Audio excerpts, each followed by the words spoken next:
দর্শক, রাজধানীর মানিক মিয়া এভিনিউয়ের কৃষকের বাজার থেকে ছুটির দিনের বাজার পরিস্থিতি জানাতে এই মুহূর্তে যুক্ত হচ্ছেন সহকর্মী সাইমন জান্নাত প্রভা। বাজার পরিস্থিতি জানতে চাইবো, ছুটির দিনে কেমন দেখছেন এখন?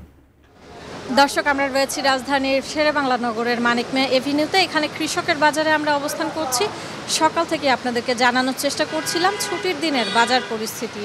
অন্য সব বাজারের তুলনায় এই বাজারে কিন্তু আমরা এসে কথা বলে জানতে পেরেছি যে সমস্ত কিছুর দাম কিন্তু তুলনামূলক কম দামে কিন্তু এখানে বিক্রি হচ্ছে। এখানে ঢেঁড়স, সবজি, পটল, ধুন্দুল, শিম সহ অন্যান্য সমস্ত কিছুই অন্য বাজারের তুলনায় 5 থেকে 15 বা 20 টাকা কমেও কিন্তু এখানে বিক্রি হচ্ছে।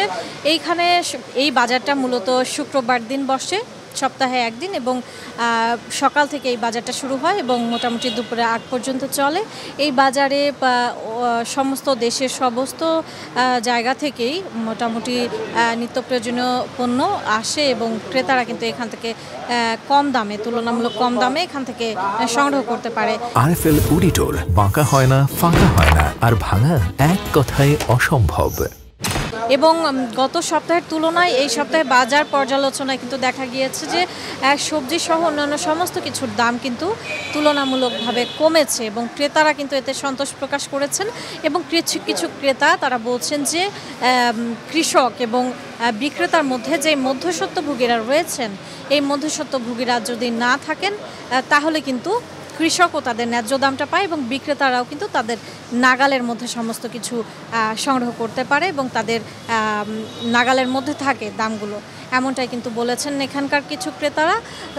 এবং তারা সরকার এবং কর্তৃপক্ষের কাছে দৃষ্টি আকর্ষণ করেছেন যে বাজার মনিটরিংয়ের ব্যবস্থাটা যেন সবসময় থাকে, যেন কেউ চাইলেই তাদের ইচ্ছামতো কোনো কিছুর দাম বাড়াতে না পারে এবং কমাতেও না পারে। কারণ অনেক সময় এমন হয় যে পণ্যের দাম যখন একেবারেই কমে যায়, কৃষকের জন্য কিন্তু সেটি ক্ষতি, যদিও বিক্রেতাদের জন্য তেমনটা ক্ষতি না হলেও কৃষক কিন্তু তাতে বিপদে পড়ে যায়। এই ছিল দর্শক রাজধানীর শেরেবাংলা নগরের মানিক মিয়া এভিনিউ থেকে কাঁচা বাজারের সবশেষ খবর।